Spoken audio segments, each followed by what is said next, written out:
హైదరాబాద్ లో కన్సల్టేషన్ మరియు 3,500 రూపాయల colour Doppler test Avis hospitals లో ఉచితంగా పొందండి.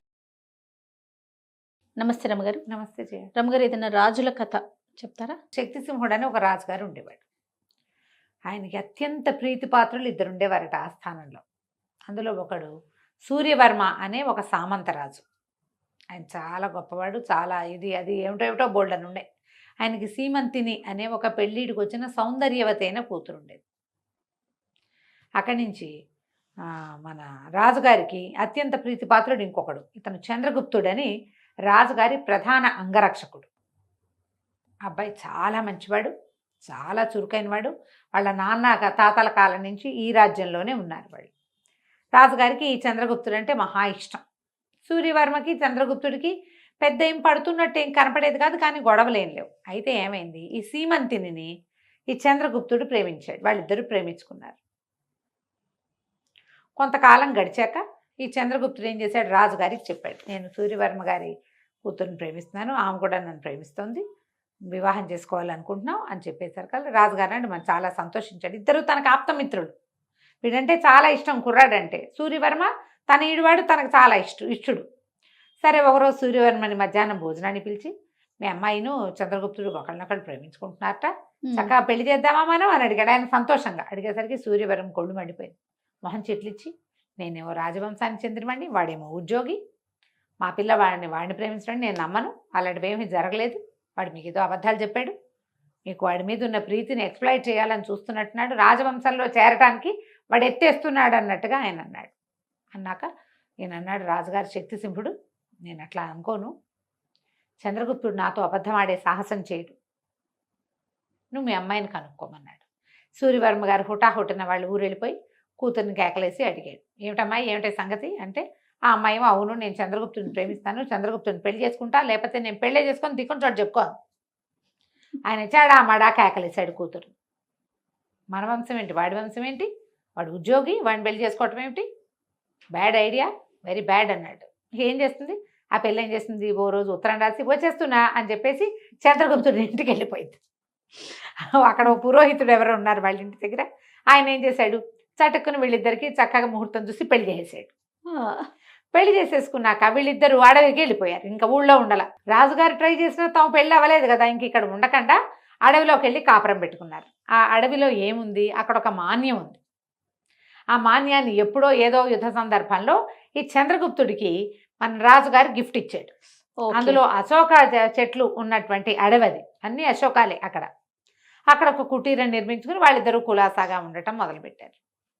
సూర్యవర్మ ఎప్పుడైతే తన కూతురు కనపడలేదో, ఎప్పుడైతే పెళ్ళైపోయిందని వార్త వచ్చిందో, ఎప్పుడైతే వెళ్ళిపోయారనే విషయం అర్థమైపోయిందో, రైమని రాజుగారి దగ్గరకు వచ్చి, హాత్తేరి మా పిల్లని మీ వాడు లేవదీసిపోయాడు, నా పిల్లని నాకు అప్పచెప్పండి అనేసరికి రాజుగారికి ఏం చేయాలో తెలియదు. వాళ్ళిద్దరూ ప్రేమించుకున్నారు, ఏమనాలి, ఏదో చూసి చూడనట్టు ఊరుకున్నాడు. ఎన్ని రోజులు గడిచినా సూర్యవర్మ గారు దాని మీద వదిలిపెట్టక నువ్వు ఎలాగైనా సరే మా పిల్లని నాకు అప్పచెప్పాల్సిందేనని అంత చుట్టుపక్కల అన్ని చోట్ల గొడవ మొదలుపెట్టాడు, ఎక్కడా కుదరలా. సరే, ఒకరోజు ఏం చేశాడు, సభలో లేచి నిలబడి అందరి ముందు చెప్పాడు, మా అమ్మాయిని మా పిల్లకి ఇష్టం లేకుండానే అతను బలవంతంగా తీసుకెళ్ళిపోయాడు. ఏమన్నా దాన్ని అబ్డక్షన్ అంటారు, ఎత్తుకుపోయారు, కిడ్నాప్ చేశాడు, ఎక్కడో తీసుకుపోయి అడవిలో పెట్టేసేసాడు, నా పిల్లని నాకు దక్కనకుండా చేశాడు, మా అమ్మాయిని నాకు వెతికించి ఇవ్వాల్సింది, వాడిని శిక్షించవలసిందే అని సభలో అడిగాడు. ఇప్పుడు కాదని అనలేడు రాజుగారు. నలుగురు ముందు అడిగినప్పుడు చూసి ఊరుకోవయ్యా అంటే మిగిలిన వాళ్ళు ఏమంటారంటే, ఎవరి పిల్లనైనా ఎవడైనా లేవ తీసుకుపోతే మేము ఒప్పుకోవాలా, అంతేగా, రాజే సపోర్ట్ చేస్తే ఎట్లా, సరే ఇంకేమీ చేయలేక, సరే కొంత సైన్యాన్ని ఇస్తాను, మీరే వెళ్ళి తెచ్చుకోండి అన్నాడు. తెచ్చుకోండి అంటే కొంతమంది ముందు సైన్యాన్ని పంపించారు. ముందు సైన్యం వెళ్ళేసరికల్లా వాళ్ళలో ఒక్కడి కూడా ఈ చంద్రగుప్తుడి మీదకి వెళ్ళే ఇష్టము లేదు, ధైర్యము లేదు. వాళ్ళు కలిసి కాపురం చేస్తున్నారండి, మీ అమ్మాయి హాయిగానే ఉందని చెప్పారు. సూర్యవర్మ మళ్ళీ ఒప్పుకోవాలి, ఈసారి మళ్ళీ సైన్యాన్ని ఇవ్వండి, నేనే స్వయంగా వెళ్ళి వాడు అంతు చూస్తాను, వీళ్ళందరూ భయపడుతున్నారు వాడితో యుద్ధానికి, నాకేం భయం, నేను రాజవంశానికి చెందినవాడిని, వీళ్ళందరూ వాళ్ళ కొలీగ్ కాబట్టి వాళ్ళు వెనక్కి తీశారన్నాడు. ఈసారి గుంపంతా పోయేసరికి ఇతనేం చేశాడు, ఎప్పుడైతే చాలామంది జనాలు వస్తున్నారో చంద్రగుప్తుడు ఈ అమ్మాయిని అడవిలో ఇంకో కొంచెం లోపలికి ఒక సేఫ్ ప్లేస్కి పంపించేశాడు. ఈ సీమంతిని పంపించేసి కుటీరంలో ఒక్కడే ఉన్నాడు. జనం అంతా వచ్చేసేసరికల్లా ఇతను లోపల నుంచి బయటకు వచ్చాడు చంద్రగుప్తుడు. ఏంటండి మీకు శౌర్యం తక్కువైందా, ఇంత గుంపునేసుకొచ్చారేంటి, మీకు అంత సరదాగా ఉంటే యుద్ధం చేద్దాం రండి అని కత్తి తీసాడు. తీసేసరికల్లా ఈయనకి కత్తి యుద్ధం చేయడం ఇష్టం లేదు. నా పిల్లని నాకు అప్పచెప్పు, నీతో యుద్ధం చేయడానికి రాలేదు, నేను పిల్లని తీసుకెళ్ళడానికి వచ్చానంటే మిగిలిన వాళ్ళంతా అసహించుకున్నారు. ద్వంద్వ యుద్ధానికి పిలిచినప్పుడు నో చెప్పకూడదు. అతను పిలిచాడు కదా రండి యుద్ధం చేద్దామని, అసహ్యంగా పెట్టుకున్నారు వాళ్ళంతా మొహాలు, ఎవరికీ నచ్చల.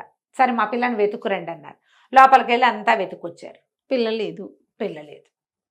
పిల్ల లేకపోతే ఈయన అన్నాడు సరే ఇంకేం చేస్తాం, మళ్ళీ వెనక్కి వెళ్ళిపోయారు.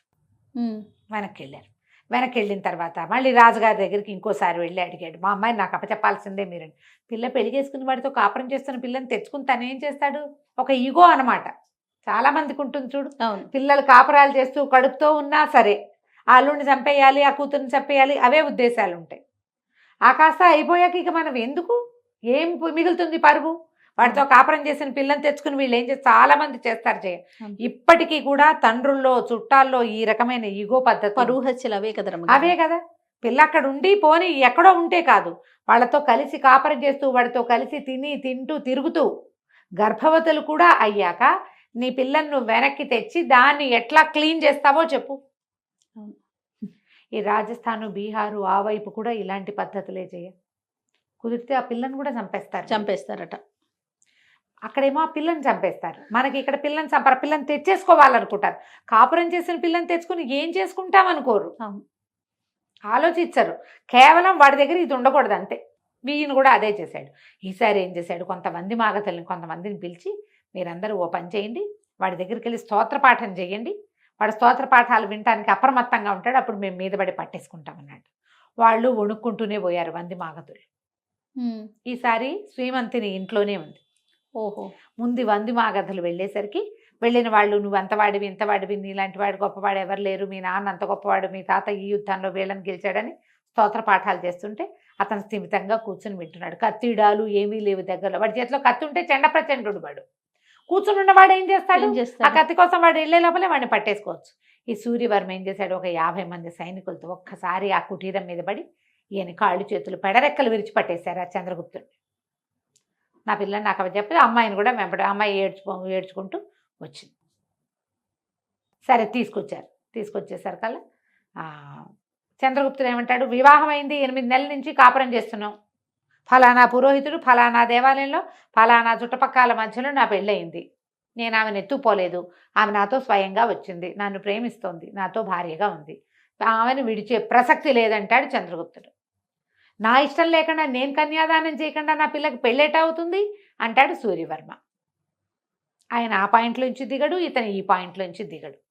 రాజుగారికి విసుగుబుట్టి చిచ్చి దిక్మాల్గోల, ఓ పని చేయండి, ఆకురాలు కాలం అంతా కూతురు సూర్యవర్మ దగ్గర ఉంటుంది, చిగురించి చెట్లు చిగురించి మళ్ళీ ఆకురాలే కాలం వచ్చేదాకా చంద్రగుప్తుడి దగ్గర ఉంచుకోవచ్చు, 6 నెలలు నువ్వు 6 నెలలు నువ్వు ఉంచుకోండి అంతేనని తీర్పిచ్చాడు.